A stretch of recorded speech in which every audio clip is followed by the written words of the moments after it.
Hai, kenalin, nama gue Uswatun Hasanah. Gue asli orang Jawa bagian timur. Gue mahasiswi jurusan Ilmu Al-Quran dan Tafsir, Fakultas Usuluddin dan Humaniora di UIN Wali Songo Semarang. Gue punya hobi yang mungkin diminati banyak orang, yaitu bisa dibilang traveler. Gue suka banget yang namanya berkunjung ke tempat-tempat yang mengandung keindahan. Gue ngerasa setiap gue menjelajahi hal-hal baru, semua beban masalah gue hilang. Dan itu entah kemana. Selain itu, gue sangat mengagumi keindahan yang dimiliki Indonesia dengan berbagai keragaman, keindahan dan seluruh adat yang ada di dalamnya. Sebagai warga Indonesia, gue patut dong berbangga diri dengan apa yang dimiliki tanah air tercinta. Coba deh kalian ingat-ingat lagi, bagaimana perjuangan para pahlawan yang udah berjuang mati-matian demi kesejahteraan bangsanya. Jadi, buat kalian para generasi pemuda Indonesia, jadilah generasi pemimpin yang benar-benar tanggung jawab, bijaksana, adil, dan yang paling penting dapat mengayomi anggota ataupun masyarakat yang akan kalian pimpin. Gue dilahirkan di tengah-tengah lingkungan pedesaan yang berada di kaki gunung. Dari situ gue berpikir, Indonesia itu luas. Indonesia memiliki jutaan hal yang tak pernah gue ketahui sebelumnya.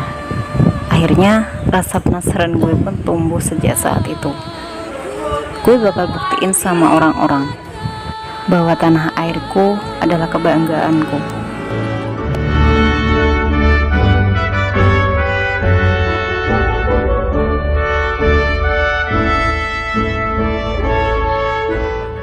Salah satu motivator gue dalam mengapresiasi perjuangan para pahlawan yang udah gugur mendahului kita, yaitu eyang gue sendiri, Eyang Kakung Ali Mas Duki. Beliau pernah menyampaikan hal ini kepada gue.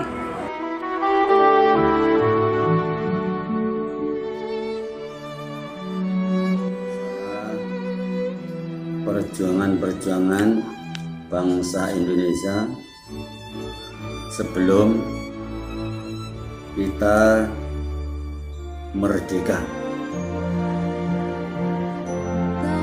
Pada awalnya tepatnya pada abad ke-16, beberapa negara di Eropa, benua Eropa, antara lain Portugis, Inggris, Belanda, itu mengarungi lautan bebas ke arah timur. Mereka bertujuan berdagang sebenarnya sampai singgah di wilayah Indonesia. Pada masa kedatangan bangsa Eropa itu, rakyat Indonesia masih terbelakang dari segi ilmu, apalagi teknologi dan pengalaman. Hal itu terbukti dalam kurang adanya kemampuan dalam memanfaatkan kekayaan alam yang subur dengan rempah-rempah seperti kayu putih, kemenyan, cengkeh, dan lada.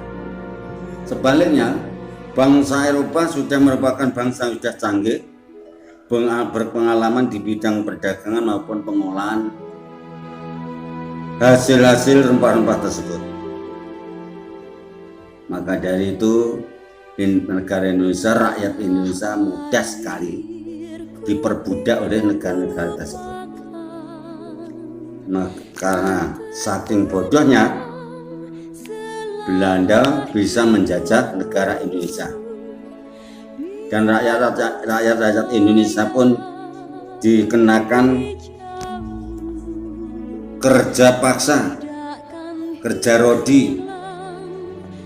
Akhirnya berbagai penderitaan rakyat yang dirasakan oleh rakyat Indonesia. Belanda tidak kunjung sirna. Belanda untuk mencapai keinginannya antara lain dengan cara melakukan kerja paksa itu tadi, atau rodi dan monopoli perdagangan, bahkan menerapkan pajak tanah yang memberatkan rakyat. Nah, sistem kerja paksa itulah yang diterapkan terhadap rakyat Indonesia, sangat menguntungkan bagi bangsa penjajah atau Belanda khususnya. Itu sedikit cerita dari Belanda. Akhirnya apa yang terjadi? akhirnya di sana sini terjadi perlawanan.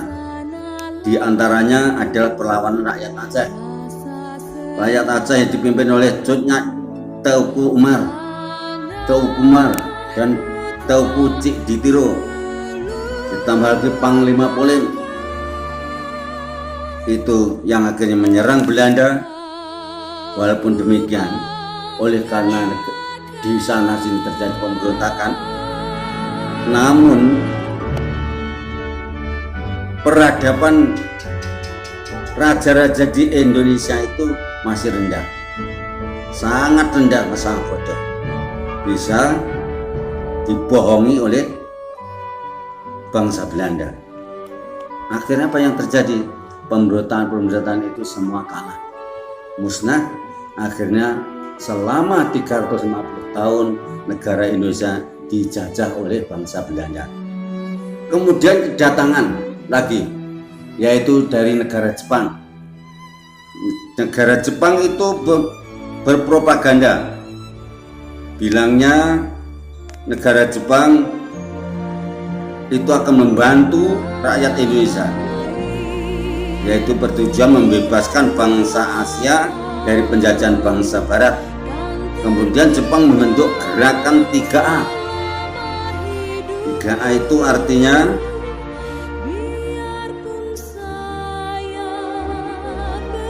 Jepang Cahaya Asia, Jepang Pelindung Asia, Jepang Pemimpin Asia. Maka dari itu janji-janji untuk mengambil hati rakyat Indonesia terus dilakukan oleh Jepang. Mereka mengatakan akan membebaskan Indonesia dari penjajahan. Kemudian apa yang terjadi? Ditunggu lama-lama malah mencekik lebih dari Belanda. Maka timbullah rakyat-rakyat atau pemuda-pemuda Indonesia itu mengadakan musyawarah yang mana biarpun Jepang itu mengatakan pelindung Asia, cahaya Asia, terus Jepang juga pemimpin Asia, tapi nyatanya tidak ada buktinya. Maka dari itu para pemuda yang pinter, yang gagah berani mengorbankan jiwa, raga, tenaga dengan mengadakan perundingan yang akhirnya Jepang runtuh, yang mana karena Jepang pada waktu itu menguasai dunia, pada waktu dia menyerah dengan sekutu, akhirnya apa yang terjadi? Jepang runtuh, Indonesia bisa memanfaatkan itu, biarpun dengan senjata bambu runcing, senjata keris, kelewang dan lain sebagainya. Akhirnya lama-kelamaan Indonesia Jepang bisa menyerah dan Indonesia akhirnya terjadi kemerdekaan. Tapi tidak semudah itu. Indonesia ada tokoh-tokoh dalam pergerakan nasional, misalnya Dr. Sutomo, itu pendiri Budi Utomo di Surabaya. Haji Samanhudi itu pendiri Cokroaminoto pendidikan dan lain sebagainya.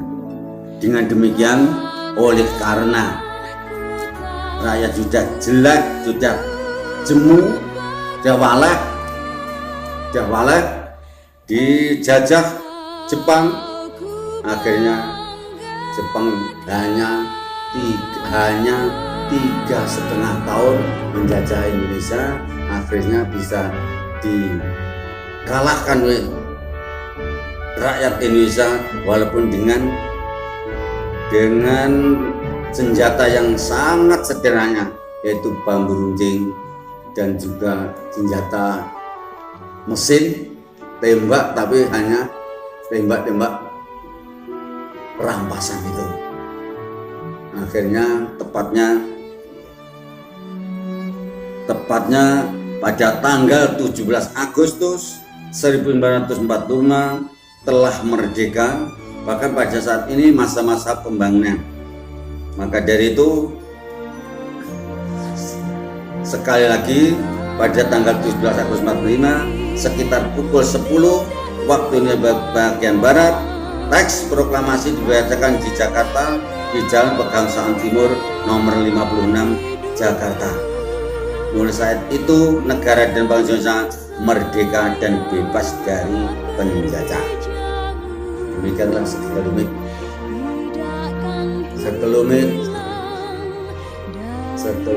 cerita mengenai penjajah yang ada di Indonesia, yaitu ringkasnya 350 tahun negara Indonesia itu dijajah Belanda, terus 3,5 tahun dijajah Jepang, akhirnya merdeka. Namun kami berpesan kepada kawan-kawan atau kepada adik-adik semuanya, begitulah ceritanya, sengsaranya orang dijajah. Maka dari itu kami mohon kepada siapapun yang mengaku rakyat Indonesia, hendaknya merasakan bagaimana jerih payahnya orang dijajah, bagaimana sakitnya orang dijajah. Sekarang kita sudah merdeka, maka isilah kemerdekaan itu dengan perjuangan, dengan tata cara yang baik, dengan sebaik-baiknya. Insya Allah mudah-mudahan bangsa kita nantinya akan menjadi bangsa yang subur makmur. Dalam istilah Islamnya baldatun thayyibatun wa rabbun ghafur. Ketika beliau menyampaikannya, gue inget banget. Akhirnya dari situ kalian paham kan apa yang seharusnya kita lakukan sebagai generasi penerus bangsa? Menjaganya adalah suatu kewajiban, mempertahankannya adalah suatu kecintaan, dan mengembangkannya adalah suatu kearifan. Apalagi mensejahterakannya adalah suatu impian, dan tak lupa melestarikannya adalah suatu keharusan.